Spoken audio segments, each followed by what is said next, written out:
ଶ୍ରେଣୀର ଅର୍ଥନୀତିର ଦ୍ୱିତୀୟ ପାଠ ଆର୍ଥନୈତିକ ବିକାଶର ପ୍ରଥମ ଭାଗ ଆମେ ଆଲୋଚନା କରିସାରିଥିଲେ। ଆଜି ଆମେ ଦ୍ୱିତୀୟ ଭାଗ ଆଲୋଚନା କରିବା। ଏହା ପୂର୍ବରୁ ବ୍ରହ୍ମନାଥ କରିବା।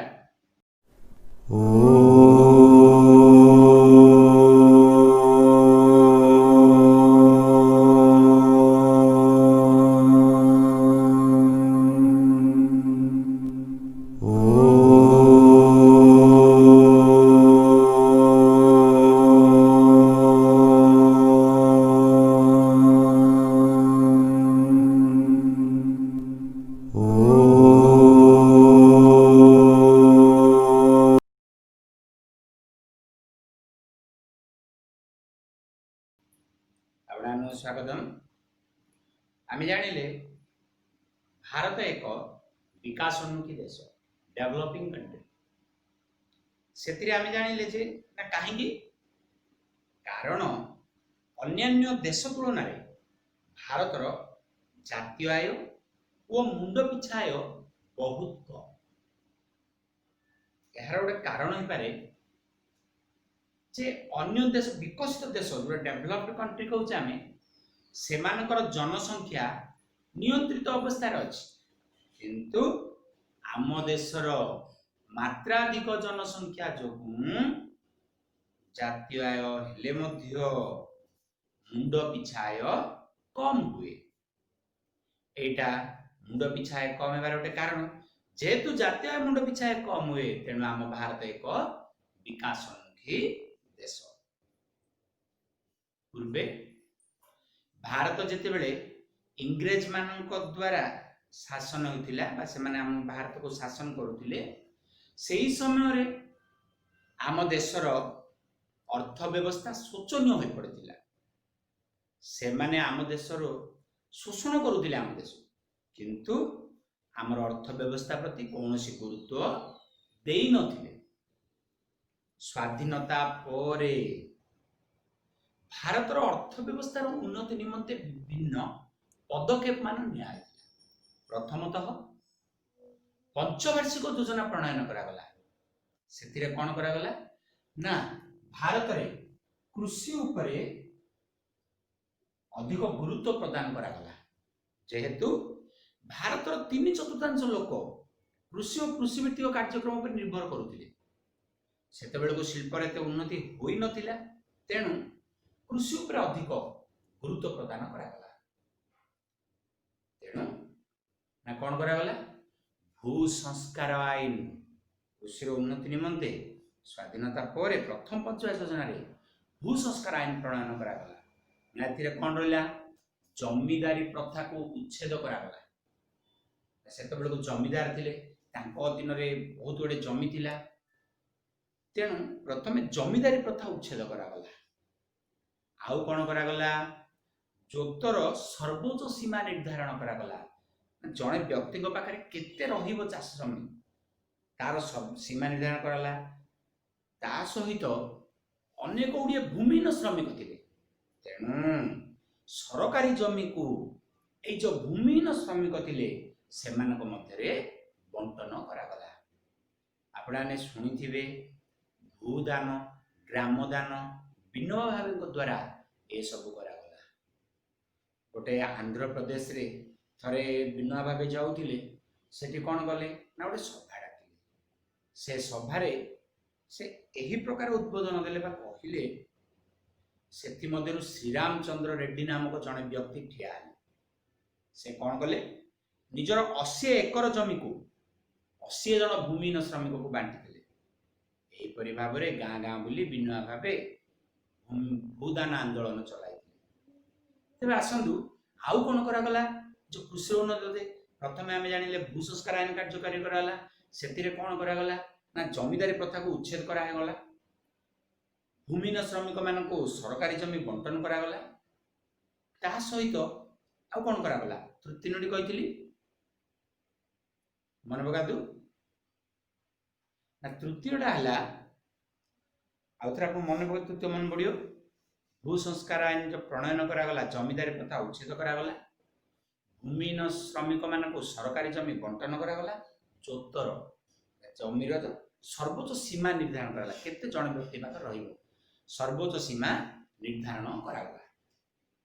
ତାପରେ କ'ଣ କରାଗଲା ଯେହେତୁ ମୌସୁମୀ ବାୟୁ ନିୟମିତ ଭାବରେ ବର୍ଷା ପ୍ରଦାନ କରେନି ତେଣୁ ଜଳସେଚନ ପାଇଁ ଭାରତରେ ଅନେକ ଗୁଡ଼ିଏ ବୃହତ କ୍ଷୁଦ୍ର ଓ ମଧ୍ୟମ ଜଳସେଚନ ପ୍ରକଳ୍ପ ମାନ ତିଆରି କରାଗଲା।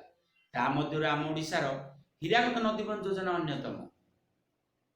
ତା ସହିତ କ'ଣ କରାଗଲା ନା କୃଷକମାନଙ୍କୁ ଆଧୁନିକ ଜ୍ଞାନ କୌଶଳରେ କାର୍ଯ୍ୟ କରିବା ପାଇଁ ପଞ୍ଚାୟତ ସ୍ତରରେ ଗ୍ରାମ ପଞ୍ଚାୟତ ସ୍ତରରେ ତାଲିମ ପ୍ରଦାନ କରାଗଲା।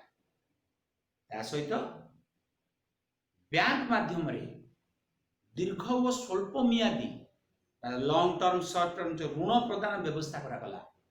ଏହା ଦ୍ୱାରା କୃଷକମାନେ ଋଣ ଆଣିବେ, ନିଜ ଚାଷ ଜମି ପାଇଁ ବିଭିନ୍ନ ଯନ୍ତ୍ରପାତି କ୍ରୟ କରିବେ ବା ବିଭିନ୍ନ କାର୍ଯ୍ୟ ପାଇଁ ସେମାନଙ୍କୁ ଦୀର୍ଘ ଓ ସ୍ୱଳ୍ପ ମିଆଦୀ ଋଣ ପ୍ରଦାନ ବ୍ୟବସ୍ଥା କରାଗଲା। ଏହିପରି ଭାବରେ କୃଷିର ଉନ୍ନତି ପାଇଁ ବିଭିନ୍ନ ପଦକ୍ଷେପ ମାନ ନିଆଗଲା। ତାପରେ ଶିଳ୍ପର ଉନ୍ନତି ପାଇଁ 1948 ମସିହାରେ 1948 ମସିହାରେ ଶିଳ୍ପନୀତି ପ୍ରଣୟନ ହେଲା। ନୂତନ ଶିଳ୍ପନୀତି ଆରମ୍ଭ କରାଗଲା। ଏହା ଦ୍ୱାରା କ'ଣ କରାଗଲା ନା ଶିଳ୍ପ କ୍ଷେତ୍ରର ଉନ୍ନତି ନିମନ୍ତେ ବିଭିନ୍ନ ପ୍ରକାର ସୁବିଧା ସୁଯୋଗ ପ୍ରଦାନ କରାଗଲା। କୁଟୀର ଶିଳ୍ପ, ବୃହତ ଶିଳ୍ପ, କ୍ଷୁଦ୍ର ଶିଳ୍ପ ଆଦିର ଉନ୍ନତି ପାଇଁ ବିଭିନ୍ନ ପଦକ୍ଷେପ ନିଆଗଲା। ତା ସହିତ ଶିଳ୍ପପତି ମାନଙ୍କୁ ବା ଯେଉଁମାନେ ଶିଳ୍ପ ସ୍ଥାପନ କରିବାକୁ ଇଚ୍ଛୁକ ସେମାନଙ୍କୁ ବ୍ୟାଙ୍କ ମାଧ୍ୟମରେ ଋଣ ପ୍ରଦାନ କରାଗଲା। ତା ସହିତ ଆବଶ୍ୟକ ସ୍ଥଳେ ବିଦେଶରୁ କଞ୍ଚାମାଲ ଆଣିବାର ମଧ୍ୟ ବ୍ୟବସ୍ଥା କରାଗଲା। ସେମାନଙ୍କ ପାଇଁ ଥିବା କିଛି ଲାଇସେନ୍ସ ଫି ଟିକସ ଆଦି କୋହଳ କରାଗଲା। ଏହା ଦ୍ୱାରା କ'ଣ ହେଲା ନା ଅଧିକରୁ ଅଧିକ ଶିଳ୍ପ ସ୍ଥାପନ ହେଲା। ନା ମୁଖ୍ୟ ଲକ୍ଷ୍ୟ ଥିଲା ଶିଳ୍ପାୟନ ଦ୍ୱାରା ଦେଶକୁ ଶିଳ୍ପ ସମୃଦ୍ଧ କରିବା। ଏଠି ଗୋଟେ ପ୍ରଶ୍ନ ଆସିଲା, ଶିଳ୍ପାୟନ କ'ଣ ନା ବିଭିନ୍ନ ଶିଳ୍ପ ସଂସ୍ଥା ମାନ ସ୍ଥାପନ କରି ଦେଶକୁ ଶିଳ୍ପ ସମୃଦ୍ଧ କରିବା ପ୍ରକ୍ରିୟାକୁ ଶିଳ୍ପାୟନ କୁହାଯାଏ। ତେଣୁ ନା ଏହା ଦ୍ୱାରା ଏ ପ୍ରକାର ପ୍ରୋତ୍ସାହନ ଦ୍ୱାରା ମାନେ ବିଭିନ୍ନ ଶିଳ୍ପ ସଂସ୍ଥା ମାନ ସ୍ଥାପନ କରିବା ପାଇଁ ଲକ୍ଷ୍ୟ ରଖାଗଲା। ତେଣୁ 1960-70 ଦଶକରେ ଆଉ କ'ଣ କରାଗଲା ସବୁଜ ବିପ୍ଳବ। ଆପଣମାନେ ଜାଣିଛନ୍ତି ଗ୍ରୀନ ରେଭଲ୍ୟୁସନ MS ସ୍ୱାମୀନାଥନଙ୍କ ଦ୍ୱାରା ଆରମ୍ଭ ହୋଇଥିଲା। ନା ସବୁଜ ବିପ୍ଳବ ମାଧ୍ୟମରେ ଖାଦ୍ୟଶସ୍ୟ ଉତ୍ପାଦନ କ୍ଷେତ୍ରରେ ଅଧିକ ପଦକ୍ଷେପ ନିଆଗଲା। ପଞ୍ଜାବ ଓ ହରିୟାଣାରେ ଏହା ଦ୍ୱାରା ଗହମ ବିପ୍ଳବ ଆରମ୍ଭ ହେଲା। ତ ଏତେ ଖାଦ୍ୟଶସ୍ୟ ଉତ୍ପାଦନ ହେଲା ଯାହାଦ୍ୱାରା ଭାରତ এই ଖାଦ୍ୟଶସ୍ୟ ଉତ୍ପାଦନ କ୍ଷେତ୍ରରେ ଆତ୍ମନିର୍ଭରଶୀଳ ହୋଇପାରିଲା। ନିଜ ଦେଶର ଗହମ ଏତେ ଉତ୍ପାଦନ ହେଲା ପଞ୍ଜାବରେ ନାହିଁ, ନିଜ ଦେଶର ଆବଶ୍ୟକତା ପୂରଣ କରିବା ସଙ୍ଗେ ସଙ୍ଗେ ବିଦେଶକୁ ମଧ୍ୟ ରପ୍ତାନି କରାଗଲା। ଇଏ ଥିଲା ବିଭିନ୍ନ ପଦକ୍ଷେପ। ତା ସହିତ ସେବା କ୍ଷେତ୍ରର ପରିସର ବୃଦ୍ଧି କରାଗଲା। ସେବା କ'ଣ ବ୍ୟାଙ୍କ, ବୀମା, ସ୍ୱାସ୍ଥ୍ୟ ଆଦି ସେବା କ୍ଷେତ୍ରର ପରିସର ମଧ୍ୟ ବୃଦ୍ଧି କରାଗଲା। ଅଧିକରୁ ଅଧିକ ସେବା କ୍ଷେତ୍ରକୁ ପ୍ରୋତ୍ସାହନ ଦିଆଗଲା, ଯୋଦ୍ୱାରା ଦେଶର ଉନ୍ନତି ଆରମ୍ଭ ହେଲା। ଦେଶ ଅର୍ଥନୈତିକ କ୍ଷେତ୍ରରେ ସମୃଦ୍ଧିଶାଳୀ ହୋଇପାରିଲା। ସ୍ୱାଧୀନତା ପରେ ଆମ ଭାରତ ମିଶ୍ର ଅର୍ଥ ବ୍ୟବସ୍ଥା ଗ୍ରହଣ କଲା, ଯେଉଁଠାରେ ଉଭୟ ଘରୋଇ ମାଲିକାନା ଓ ସରକାରୀ ମାଲିକାନା ଦ୍ୱାରା ପରିଚାଳିତ ବା ସରକାରୀ ଉଦ୍ୟୋଗ ଘରୋଇ ଉଦ୍ୟୋଗ ଗୁଡ଼ିକର ପରସ୍ପର ସହାବସ୍ଥାନ ରହିଲା ବା ମିଳିମିଶି କାର୍ଯ୍ୟ କଲେ। ତେବେ ଧୀରେ ଧୀରେ କ'ଣ ହେଲା ଶିଳ୍ପ କ୍ଷେତ୍ରର ଅଭିବୃଦ୍ଧି ଘଟିଲା, ଅର୍ଥନୈତିକ ବିକାଶ ହେଲା, ଦେଶ ବିକଶିତ ହେବାରେ ଲାଗିଲା। କିନ୍ତୁ ଧୀରେ ଧୀରେ ଏହି ସମୟରେ କୃଷି ଓ ଅନ୍ୟାନ୍ୟ ଆଭ୍ୟନ୍ତରୀଣ କ୍ଷେତ୍ରର ଦ୍ରବ୍ୟ ଉତ୍ପାଦନ କ୍ଷେତ୍ରର ଗୁରୁତ୍ୱ ହ୍ରାସ ପାଇଲା। ଏ ସମୟରେ କ'ଣ ହେଲା नो डाउट शिल्प क्षेत्र में अवदान वृद्धि पाइला, देश विकास लाभ कला, किंतु कृषि और अन्य क्षेत्र में अवदान ह्रास पाइला। फल धीरे धीरे 1948 रु 90 मसीहा मध्य देश उन्नति कला, किंतु शेष समय बेल को 1990 मसीहा शेष समय बेल को आम देश में कौन है अर्थनैतिक संकट देखा। उदाहरण स्वरूप कौन है ना घरोई उद्योग गुड़िक अति मात्रा सरकारी नियंत्रण में रहे, फल से आशानुरूप उन्नति करने कथा ସେତିକି କରିପାରିଲେ ନାହିଁ। କାରଣ ସେମାନଙ୍କୁ ସ୍ୱାଧୀନତା ଏତେ ପ୍ରଦାନ କରାଯାଇନଥିଲା। ସେମାନେ କିଛି ନିର୍ଦ୍ଦିଷ୍ଟ ସରକାରୀ କଟକଣା ଭିତରେ ରହିଲେ। କୋଉ ଦ୍ରବ୍ୟ ଉତ୍ପାଦନ କରିବେ, କେତେ ପରିମାଣରେ କରିବେ, ସବୁ ପ୍ରକାର ବା ଶିଳ୍ପ ପ୍ରତିଷ୍ଠା ପାଇଁ ସବୁ ପ୍ରକାର ପାଇଁ ସରକାରୀ କିଛି ନିୟନ୍ତ୍ରଣ ରହିଲା। ତା ସହିତ ସରକାରୀ ଉଦ୍ୟୋଗ ଗୁଡ଼ିକର ମଧ୍ୟ ଦକ୍ଷତା ହ୍ରାସ ପାଇବାରେ ଲାଗିଲା। ସରକାରଙ୍କ ନିୟନ୍ତ୍ରଣ ଉଦ୍ୟୋଗ ଥିଲା, ସେମାନେ ଆଶାନୁରୂପ ସଫଳତା ପାଇପାରିଲେ ନାହିଁ, କାରଣ ଠିକ୍ ଭାବରେ ଚାଲିଲା ନାହିଁ ସରକାରୀ ଉଦ୍ୟୋଗ ଗୁଡ଼ିକ, ତାର ବି ଦକ୍ଷତା କମିବାରେ ଲାଗିଲା। ଫଳରେ ଆମ ଦେଶରେ କ'ଣ ହେଲା ନା ଧୀରେ ଧୀରେ ଏକ ଅର୍ଥନୈତିକ ସଙ୍କଟ ଦେଖାଗଲା, ଅର୍ଥର ଅଭାବ ଦେଖାଗଲା। ଏପରି ଏକ ସମୟ ଆସିଲା ଦେଶ ଅର୍ଥନୈତିକ ବା ଆର୍ଥିକ ଦୁଃସ୍ଥିତିରେ ଚାଲିଲା। ଏପରି ଏକ ସମୟ ଆସିଲା ଦେଶ ଚଳାଇବା ପାଇଁ ଅର୍ଥର ଅଭାବ ଦେଖାଗଲା।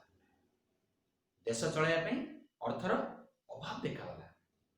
ସରକାରୀ କର୍ମଚାରୀ ମାନଙ୍କୁ ଦରମା ଦେବା ପାଇଁ ମଧ୍ୟ ପାଖରେ ଟଙ୍କା ନଥିଲା। ତେଣୁ ସରକାର ସେହି ସମୟ ବେଳକୁ ବାଧ୍ୟ ହୋଇ ଗଚ୍ଛିତ ସୁନାକୁ ବ୍ୟାଙ୍କ ଅଫ୍ ଲଣ୍ଡନରେ ବନ୍ଧା ପକାଇ ଋଣ ଆଣି ଦେଶ ଚଳାଇବା ଭଳି ପରିସ୍ଥିତି ସୃଷ୍ଟି ହେଲା। କାରଣ ସେ ସମୟ ବେଳକୁ ଦେଶରେ ଯେଉଁ ଗଚ୍ଛିତ ବୈଦେଶିକ ମୁଦ୍ରାର ବି ପରିମାଣ ହ୍ରାସ ପାଇଲା। ତେଣୁ ଏପରି ଏକ ପରିସ୍ଥିତି ସୃଷ୍ଟି ହେଲା, ଋଣ ଆଣିଲେ, ସୁନା ବନ୍ଧା ପକାଇଲେ, ବ୍ୟାଙ୍କ ଅଫ୍ ଲଣ୍ଡନରେ ଋଣ ଆଣି ଦେଶ ଚଳାଇଲେ। ଏହି ସମୟରେ ଦେଶର ଜାତୀୟ ଆୟ ଯେଉଁ ବୃଦ୍ଧିଟା 0.8%କୁ ହ୍ରାସ ପାଇଲା। ବୃଦ୍ଧି ନଥିଲା, ଆଉ ଟିକେ ହ୍ରାସ ପାଇଲା ଜାତୀୟ ଆୟ। ଓ ମୁଦ୍ରାସ୍ଫୀତି, ଯାହାକୁ ଆମେ ଇନଫ୍ଲେସନ କହୁଛେ, ମୁଦ୍ରାସ୍ଫୀତି 12% ବୃଦ୍ଧି ପାଇଲା। ତାମାନେ ମୁଦ୍ରାସ୍ଫୀତି ମାନେ କ'ଣ ନା ଯେଉଁ ଦ୍ରବ୍ୟ ଗୁଡ଼ିକର ଦରଦାମ ଅହେତୁକ ବୃଦ୍ଧି ପାଇଲା, କୃତ୍ରିମ ଅଭାବ ସୃଷ୍ଟି ହେଲା, ଅହେତୁକ ଦ୍ରବ୍ୟ ଦରଦାମ ବୃଦ୍ଧି ପାଇଲା। କାରଣ ଉତ୍ପାଦନ ହ୍ରାସ ପାଇଲା ଆଉ ଦରଦାମ ବୃଦ୍ଧି ପାଇଲା ପ୍ରତ୍ୟେକ ଦ୍ରବ୍ୟ। ଆଉ ଲୋକମାନଙ୍କ ପାଖରେ କ୍ରୟ କରିବା ଶକ୍ତି ହ୍ରାସ ପାଇଲା। ଏଇଟା ହେଉଛି ମୁଦ୍ରାସ୍ଫୀତି। ଯେ କୌଣସି ଦ୍ରବ୍ୟର କୃତ୍ରିମ ଅଭାବ ସୃଷ୍ଟି ହେବା, ଦରଦାମ ବୃଦ୍ଧି ପାଇବା, କ୍ରୟ ଶକ୍ତି ହ୍ରାସ ପାଇଲା। କେତେ 12% ହ୍ରାସ ପାଇଲା, ଦେଶରେ ଘୋର ଅଭାବ ଦେଖା। ତେଣୁ ସେହି ସମୟରେ ଯେଉଁ ସରକାର ଥିଲେ, ପିଭି ନରସିଂହ ରାଓ ସେ ପ୍ରଧାନମନ୍ତ୍ରୀ ଥିଲେ। ଓ ସେହି ସମୟରେ ପୂର୍ବତନ ଆମର ପ୍ରଧାନମନ୍ତ୍ରୀ ଡକ୍ଟର ମନମୋହନ ସିଂ ଅର୍ଥମନ୍ତ୍ରୀ ଥିଲେ। ସେହି ସମୟରେ 1991 ମସିହାର ନୂତନ ଆର୍ଥିକ ନୀତି ପ୍ରଣୟନ ହେଲା, ଯାହାକି ଦେଶର ବିକାଶରେ ଏକ ଗୁରୁତ୍ୱପୂର୍ଣ୍ଣ ଅବଦାନ ରହିଲା। ଏଇ ଯେଉଁ ନୂତନ 1991 ମସିହାରେ ନୂତନ ଆର୍ଥିକ ପ୍ରଶ୍ନ ବି ଆସିପାରେ, 1991 ମସିହାରେ ନୂତନ ଆର୍ଥିକ ନୀତି ପ୍ରଣୟନ ହେଲା। 3ଟି ମୁଖ୍ୟ ବୈଶିଷ୍ଟ୍ୟ ରହିଲା। 1, ଉଦାରୀକରଣ, ଯାହାକୁ ଆମେ ଲିବରାଲାଇଜେସନ କହୁଛେ। 2, ଘରୋଇକରଣ, ଯାହାକୁ ପ୍ରାଇଭେଟାଇଜେସନ କହୁଛେ। 3, ଜଗତୀକରଣ, ଯାହାକୁ ଆମେ ଗ୍ଲୋବାଲାଇଜେସନ କହୁଛେ। ଏହିପରି 1991ରେ ଯେଉଁ ନୂତନ ଆର୍ଥିକ ନୀତି ପ୍ରଣୟନ ହେଲା, ତାର 3ଟି ମୁଖ୍ୟ ବୈଶିଷ୍ଟ୍ୟ ରହିଲା। ଉଦାରୀକରଣ, ଘରୋଇକରଣ, ତୃତୀୟଟି ହେଲା ଜଗତୀକରଣ। ପ୍ରଥମେ ଆମେ ଦେଖିବା ଉଦାରୀକରଣ ବା ଲିବରାଲାଇଜେସନ। କ'ଣ ଲିବରାଲାଇଜେସନ ହେଲା? ଯେଉଁ ପୂର୍ବରୁ ଶିଳ୍ପ ପ୍ରତିଷ୍ଠା କ୍ଷେତ୍ରରେ ଥିବା କଟକଣା, ଆମଦାନୀ ଓ ରପ୍ତାନି ପାଇଁ ଯେଉଁ ନୀତି ଥିଲା, ତାକୁ ଟିକେ କୋହଳ କରାଗଲା। ଓ ଶିଳ୍ପ ପ୍ରତିଷ୍ଠା ପାଇଁ ଯେଉଁ ଥିବା ଲାଇସେନ୍ସ ଫି ଆଦି କେତେକୁ କୋହଳ କରାଗଲା, ଆଉ କେତେକକୁ ଉଚ୍ଛେଦ କରାଗଲା। ଫଳରେ କ'ଣ ହେବ ନା ଅଧିକରୁ ଅଧିକ ଶିଳ୍ପ ପ୍ରତିଷ୍ଠା ହେଇପାରିବ। ତା ସହିତ ଆଉ କ'ଣ କରାଗଲା ନା ତା ସହିତ ଯେଉଁ ଶିଳ୍ପପତି ମାନେ ବା ଯେଉଁମାନେ ଶିଳ୍ପ ପ୍ରତିଷ୍ଠା କରିବେ, କେଉଁଠି ଶିଳ୍ପ ପ୍ରତିଷ୍ଠା କରିବେ, କି ପ୍ରକାରର ଶିଳ୍ପ ପ୍ରତିଷ୍ଠା କରିବେ ଓ କେତେ ପରିମାଣରେ ଦ୍ରବ୍ୟ ଉତ୍ପାଦନ କରିବେ, ସେହି ସ୍ୱାଧୀନତା ସେମାନଙ୍କୁ ଦିଆଗଲା। ଏହା ଫଳରେ କ'ଣ କରାଗଲା ଓ ଆବଶ୍ୟକ ସ୍ଥଳେ ବିଦେଶରୁ ମଧ୍ୟ କଞ୍ଚାମାଲ ଅଣାଗଲା, ଆମଦାନୀ କରାଗଲା। ଏହା ଦ୍ୱାରା କ'ଣ ହେଲା ନା ବିଦେଶରୁ ବି ଦ୍ରବ୍ୟ ଆମ ଦେଶକୁ ଆସିଲା, ଆମ ଦେଶରୁ ଉତ୍ପାଦିତ ଦ୍ରବ୍ୟ ବିଦେଶକୁ ଗଲା। ଫଳରେ ଯେଉଁ ନାମୀ ଦାମୀ ବ୍ରାଣ୍ଡର ଜିନିଷ କୌଣସି ଗୋଟିଏ ଦେଶର ଯେଉଁ ସମ୍ପତ୍ତି ରହୁଥିଲା ବା ସାରା ବିଶ୍ୱରେ ଯେଉଁ ଉପଲବ୍ଧ ହୋଇପାରୁନଥିଲା, ତା द्वारा विभिन्न अन्य देश नामी दामी ब्रांड जिनिस आम देश उपलब्ध है। आपने जान made in Japan, made in Korea, विभिन्न प्रकार जिनिस आम देश उपलब्ध है। आम देश उत्पादित द्रव्य अन्य देश उपलब्ध है। यह किपर संभव है ना? एक प्रभावशाली संस्था विश्व वाणिज्य संगठन वर्ल्ड ट्रेड ऑर्गेनाइजेशन रो भारत सदस्यता लाभ कला द्वारा यह संभव है। संगठन भारत कौन कला ना तार सदस्यता लाभ कला। लाभ करिबा पोरे विदेश को जिनिस नेबा आनिबा बा यह आउरी सहज साध्य होई पाला। 2016 मसीहा सुधा ए विश्व वाणिज्य संगठन रे पृथ्वी प्राय 164 देश यार सभ्य ग्रहण करछन्ती और एमानक मध्य रे वाणिज्य व्यवसाय कारबार वृद्धि होइछि। और ए जो विश्व वाणिज्य संगठन से तार नीति नियमावली आदि को सुचारू रूपे परिचालना